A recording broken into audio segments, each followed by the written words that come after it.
Abordamos esta nueva edición de Conversaciones ACUAE dedicándole ahora un tiempo para reflexionar sobre el currículum, el contenido de aquello que estamos enseñando a quienes forman parte de la comunidad educativa.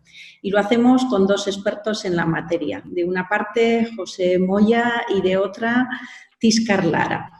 José Moya es profesor titular de la Universidad de Las Palmas y Tíscar Lara es la directora de comunicación de la Escuela de Organización Industrial de la EOI. Saludo ya a los dos. José, Tíscar, buenas tardes y muchas gracias por acompañarnos en este tiempo. Muy buenas tardes, Mariola, ¿qué tal? Encantada. Buenas tardes. ¿Qué tal, Tíscar? Hola, muy bien. Encantada de estar con vosotros. Bueno, pues si os parece, comenzamos ya y le preguntaría a José, a su juicio, y también, puesto que es además parte del programa Atlántida, qué estamos enseñando y qué deberíamos enseñar dentro de este currículum, dentro de este mapa de contenidos que permiten formar a los alumnos y a las alumnas que forman parte de nuestro sistema educativo. ¿Estamos bien alineados con las exigencias de este futuro tan prometedor al que tenemos que aspirar un país como España? El campo del currículum se ocupa de dos problemas, básicamente, ¿no? Es qué seleccionamos de la cultura relevante en cada época y qué transformamos en contenido. Esa es la primera parte del problema siempre del currículum. Y la segunda parte siempre es cómo esos contenidos lo transformamos en capacidades, en competencias o en comportamientos de las personas, ¿no? Bueno, pues esos son los dos problemas habituales. En este momento, a esos dos problemas, tenemos que darle una respuesta nueva.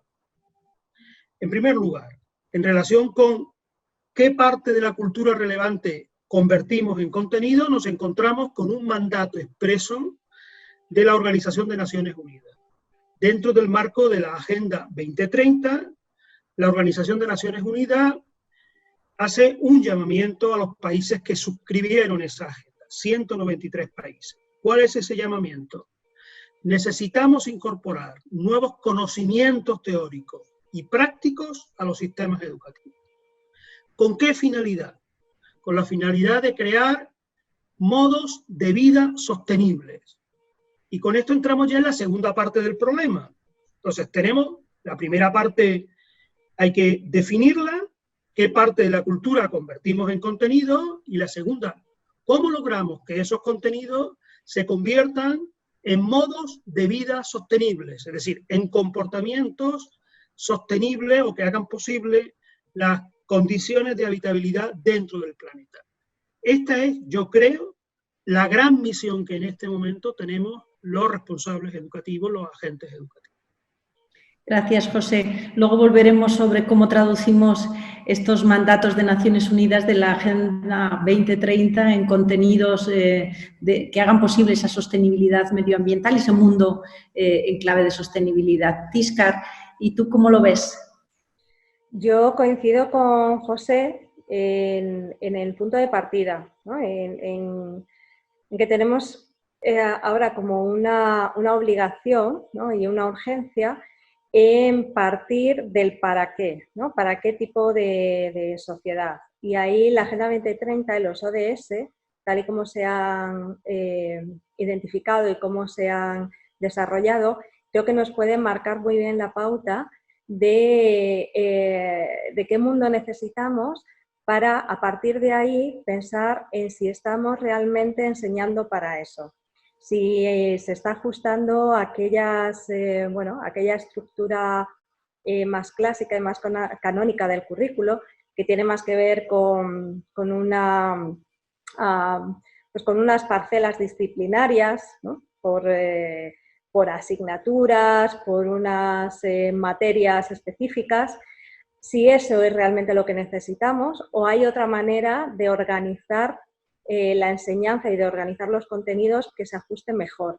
Y ahí hay también algo muy propio de nuestro tiempo que nos está lanzando señales importantes, y es cómo están avanzando todos los procesos de robotización, todos los procesos de automatización, cómo las máquinas van por un lado mejorando en ciertas tareas y en ciertas rutinas y haciendo más visibles y más necesarias otras competencias que tiene el ser humano y que no son tan fáciles o tan factibles de ser reproducidas por la máquina, como son pues, la creatividad, pensamiento lateral, que serían quizás aquellas en las que nos tengamos que centrar un poco más en esta etapa de la sociedad, ¿no? Darle mucho más peso y dejar para la parte más, más de la industrialización y de la automatización, otras sobre las que quizás estemos dando demasiado, ¿no? espacio y no sea tan importante o tan urgente ahora. Bueno, dos campos de trabajo y de desarrollo plenamente adaptados a las exigencias del momento, ¿no? Todo lo que tiene que ver con el cambio climático, la sostenibilidad del planeta y todo lo que tiene que ver con el desafío y esa relación entre humanos y máquinas, ¿eh? Y tú apuntabas, Tíscar, casi algunas competencias, algunos contenidos que podrían formar parte ya de ese currículum, pero me gustaría volver a ti, José, para que nos tradujeras esas ambiciones que tenemos pendiente en módulos de conocimiento, en nodos de conocimiento, ¿no? Seguro que tienes alguna propuesta. Sí, nosotros hemos tratado de responder a los dos problemas que presenté antes, ¿verdad? El primer problema era qué parte de la cultura sostenible trasladamos a los contenidos, especialmente cuáles son esos nuevos conocimientos teóricos y esos nuevos conocimientos prácticos. En los 2 últimos años hemos hecho un análisis de múltiples documentos internacionales donde podríamos identificar la cultura, esa nueva cultura que hay que transformar en contenido.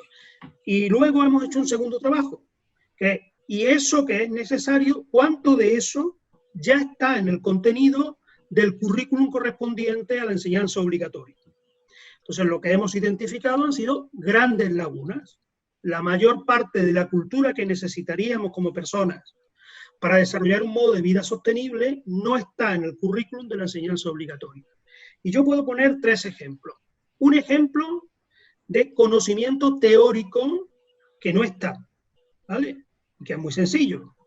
Prácticamente no está en el currículo escolar ninguno de los modelos sistémicos. Es decir, el modelo que sirve en este momento para entender la relación entre los modos de vida y las condiciones de habitabilidad del planeta, que eso es un modelo sistémico, no aparecen en los contenidos del currículum escolar.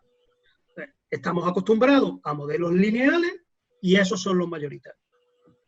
Si no incorporamos elementos teóricos de este tipo, es difícil que nuestros alumnos desarrollen la mentalidad para cambiar sus comportamientos.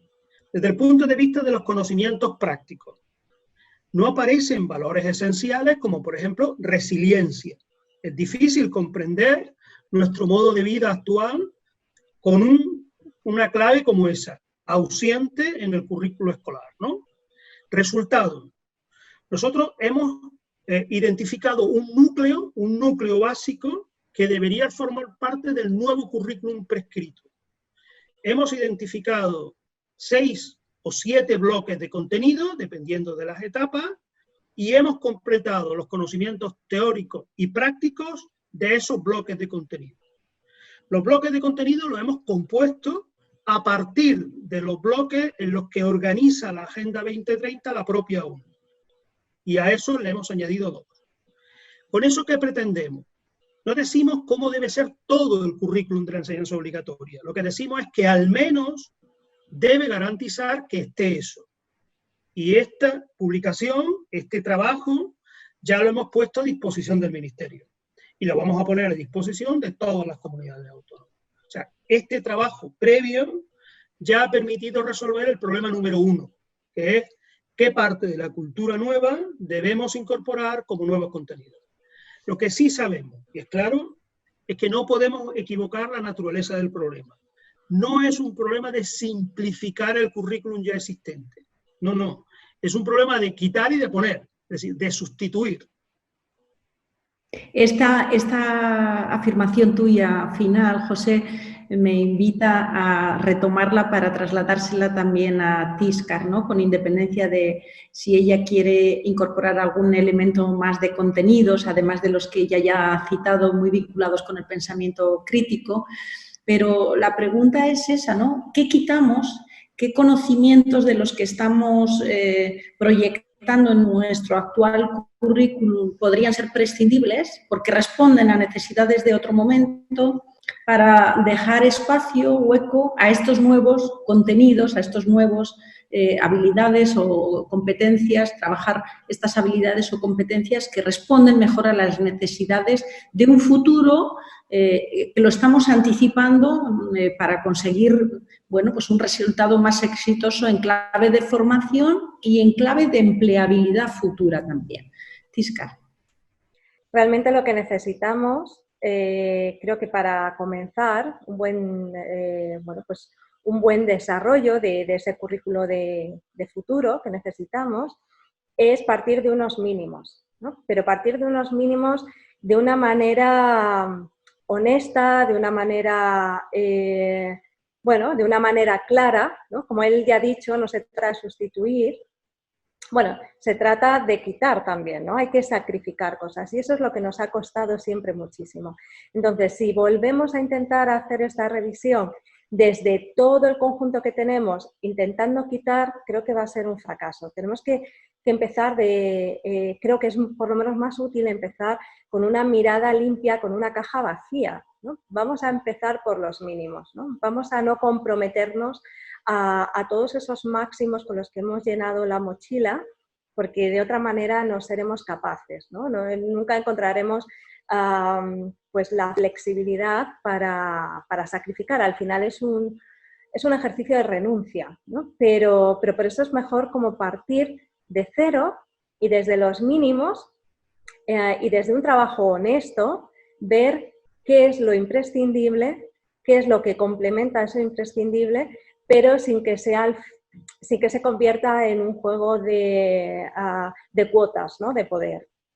Me gustaría ahora retomar la idea de los actores, ¿no?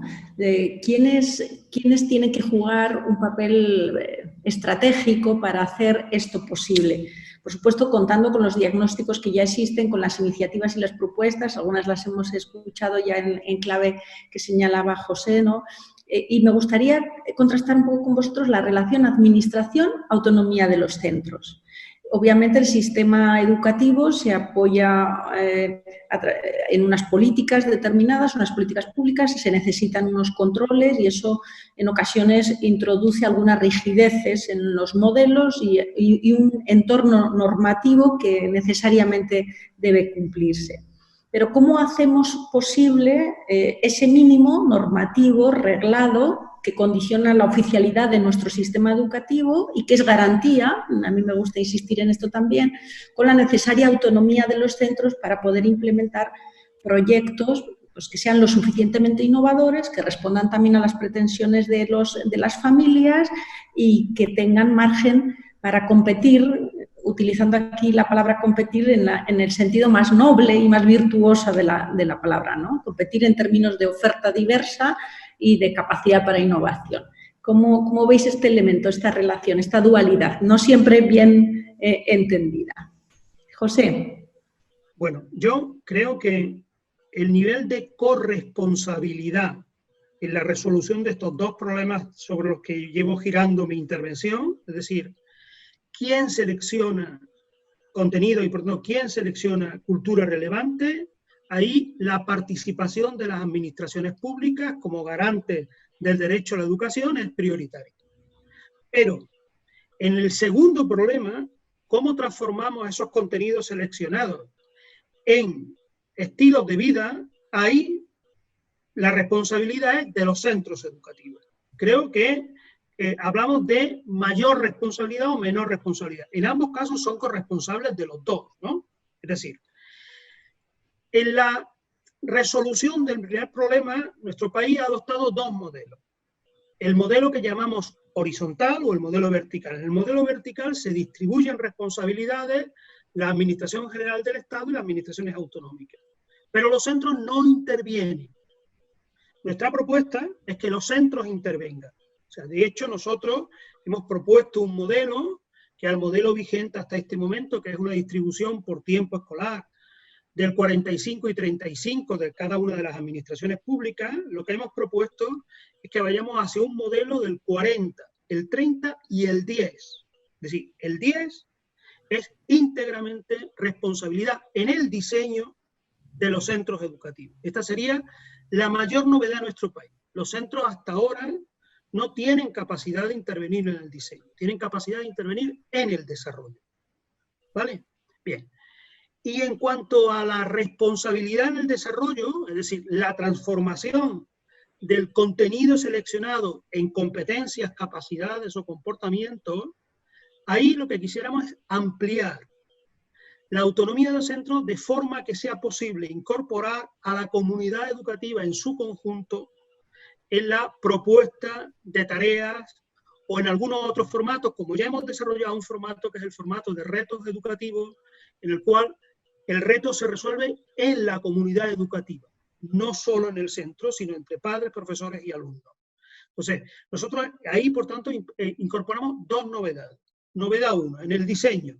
Los centros educativos deben reservarse el 10% del tiempo escolar. Novedad 2, en la transformación de contenidos en competencias hay que dejar tiempo suficiente para que determinados retos sean abordables para el conjunto de la comunidad educativa, no solo para los alumnos. Gracias, José. Tiscar, es tu turno.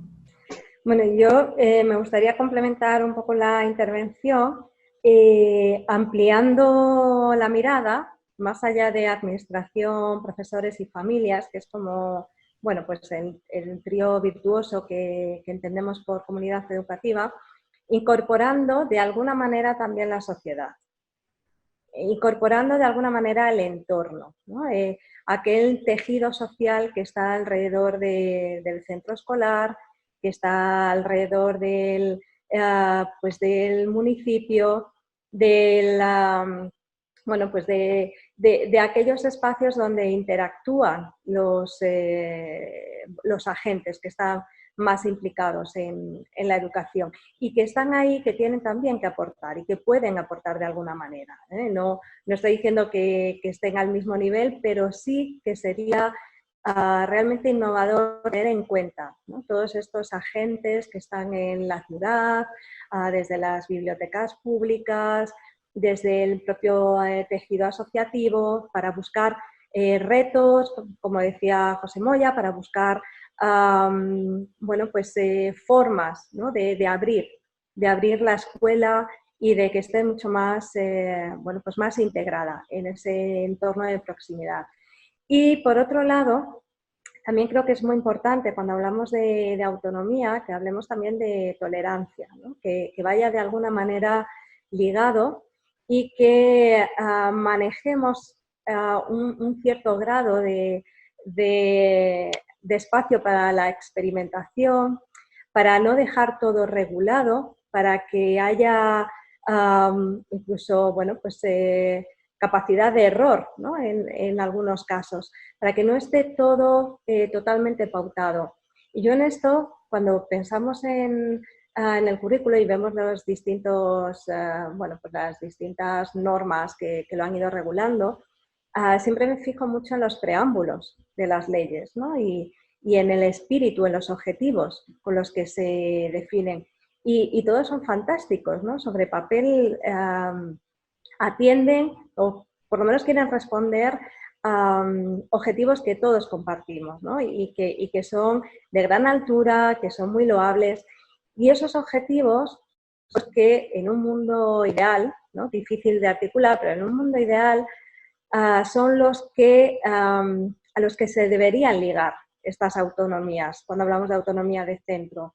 El poder dejarles, ¿no? cierto espacio para que vean cuál es la mejor manera de responder a ellos, ajustando el currículum a su mejor criterio, ¿no? Dejando que emerja la innovación, que emerjan proyectos flexibles, sin tener esa presión constante de lo que entra en el examen, de que hay que dar toda la materia, ¿no? Todas estas frases recurrentes que generan cierta ansiedad al final en todo el sistema, ¿no? Educativo, tanto por el lado de los profesores como también de los alumnos y también de las familias, que es algo que hemos vivido, ¿no? Muy de cerca en el confinamiento. Hemos tenido una proximidad especial, ¿no? Lo hemos tocado un poco más en este homeschooling tan accidentado.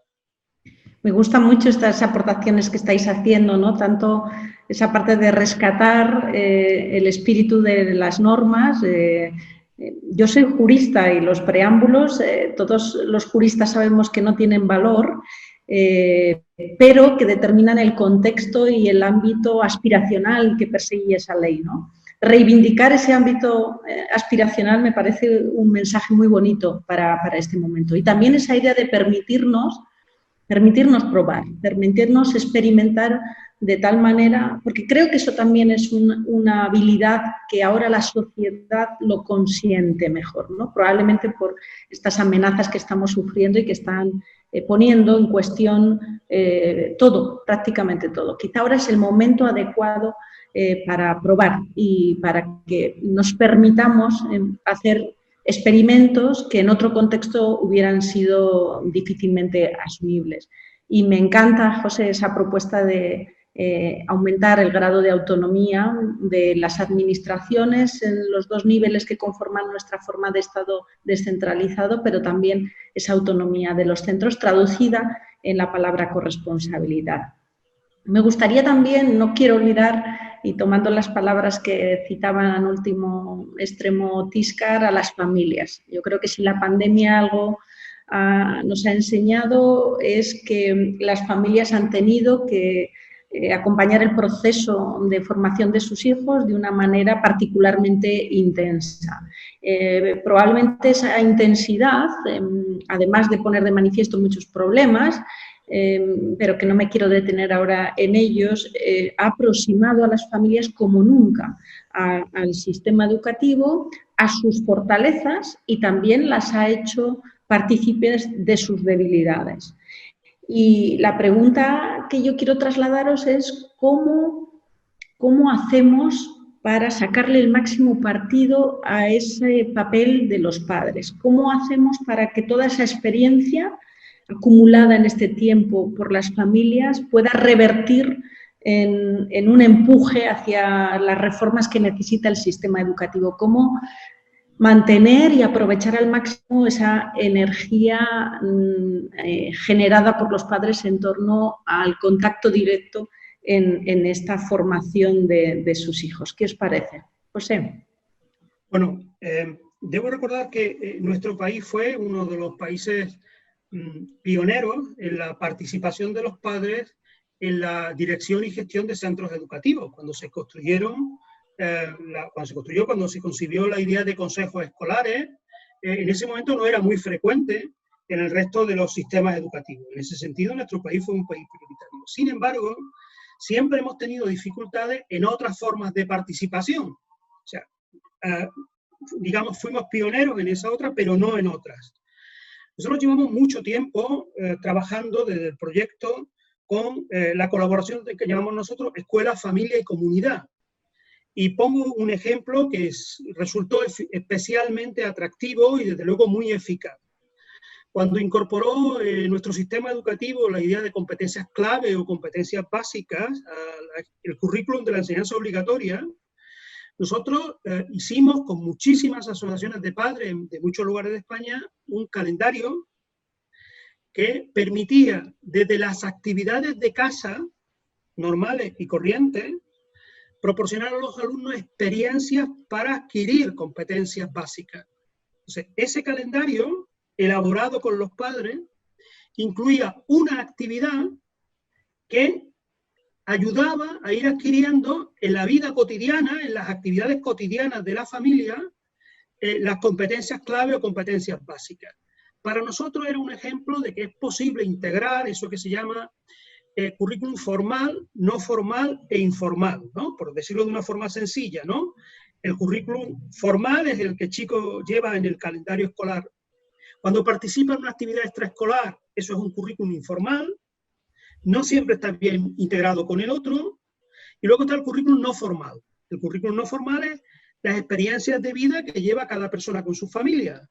Bueno, nosotros logramos a través de ese calendario integrar perfectamente currículum formal, no formal e informal, porque el calendario servía de referencia para las actividades de toda la comunidad educativa. La experiencia fue magnífica. Y ahora hemos incorporado un segundo, que es, hemos adoptado el modelo de los retos para un mundo sostenible, recordarán uno muy sencillo.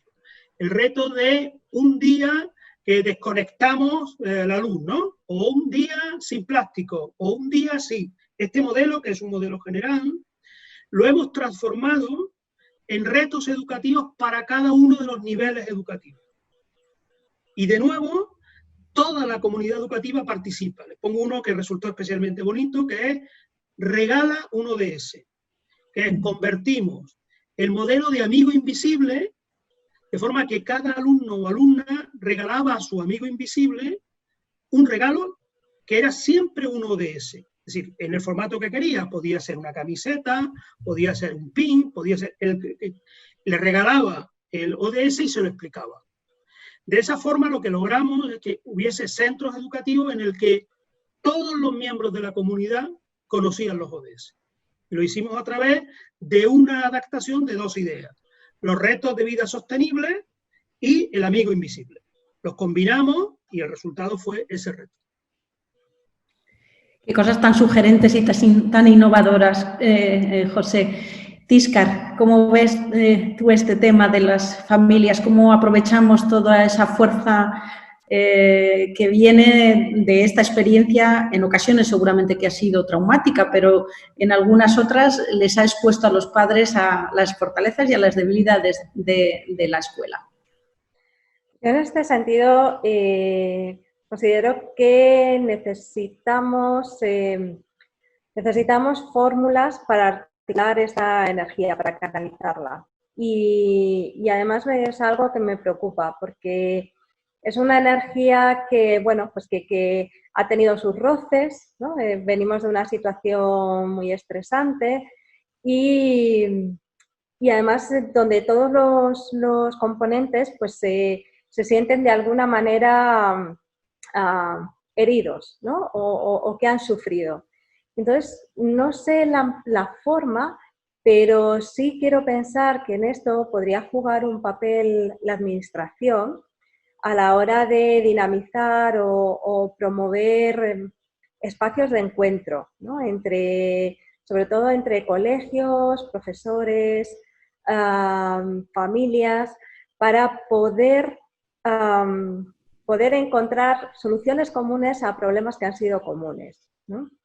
Me da la sensación de que ha sido todo bastante, bueno, pues apresurado, con muchas dificultades tanto en el hogar como también dentro del propio colegio, que no era dentro del colegio porque también los propios profesores estaban en sus hogares, en una situación muy complicada y muy distinta a todas. Y el corte del verano, pues por un lado, bueno, pues viene a suavizar, ¿no? y a relajar un poco, pero tampoco permite, ¿no? Va a generar una distancia de esa proximidad que se había bueno, producido, aunque fuera de una manera así accidentada, pero deja por ahí dispersas muchas, bueno, pues, muchas sensaciones que no están bien elaboradas, ¿no? Yo creo que es un trabajo como de puesta en común, ¿no? de encontrar espacios o mediación para que la gente se exprese, para que no se generen esos roces y esas, bueno, pues desconfianzas que no benefician, ¿no? al objetivo común que tenemos todos. Y es algo que realmente me preocupa y que creo que ahí deberíamos intervenir, ¿no? En general como sociedad, encontrar la manera de aprovecharlo y de buscar algo juntos. Y que al final estas circunstancias que han motivado bueno, que la comunidad educativa nunca como hasta ahora sea tan amplia en participantes ni tan próxima en experiencias, bueno, pues resulte lo más armónica posible, ¿no? Porque efectivamente la pandemia lo que nos ha hecho a todos es trabajar en unos niveles de estrés que seguramente necesitamos también rebajar para poder quedarnos con la parte positiva de todo esto. Llegamos al final de nuestra conversación y me encantaría que pudiéramos terminarla dejándoos un minutito a cada uno para que os dirigierais a nuestros oyentes y a nuestros usuarios y que pudierais trasladarle el mensaje que consideréis pertinente y que pueda resumir bueno, vuestras pretensiones en esto de los contenidos, el currículum en materia de educación. Así que adelante, seguimos el mismo orden desde el principio, así que José, si quieres, comienzas tú. Bueno, yo he tratado a lo largo de toda mi intervención, y ahora simplemente voy a resumirlo, de trasladarles una idea. Estamos delante del reto educativo más importante de las últimas décadas. Los centros educativos, las instituciones educativas, los agentes educativos, ya sean profesionales o familias, necesitamos encontrar el modo de desarrollar, de crear estilos de vida sostenibles. Este es nuestro reto. Las condiciones de habitabilidad del planeta nos exigen este esfuerzo. Decía la ONU, en un diagnóstico muy preciso, que podríamos ser la primera generación que acabara con la pobreza, pero también la última que pudiera salvar al planeta. Yo creo que esto es un inmenso reto educativo. Por encima de muchas cosas, la escuela siempre ha contribuido a desarrollar modos de vida que desarrollen, que mejoren la convivencia. En este momento, además de la convivencia, necesitamos modos de vida que mejoren las condiciones de habitabilidad del planeta. Esta es nuestra casa común. Lo que hemos necesitado hacer hasta ahora, lo hemos hecho relativamente bien. La escuela ha formado ciudadanos y ha generado condiciones de vida muy aceptables en muchos países del mundo.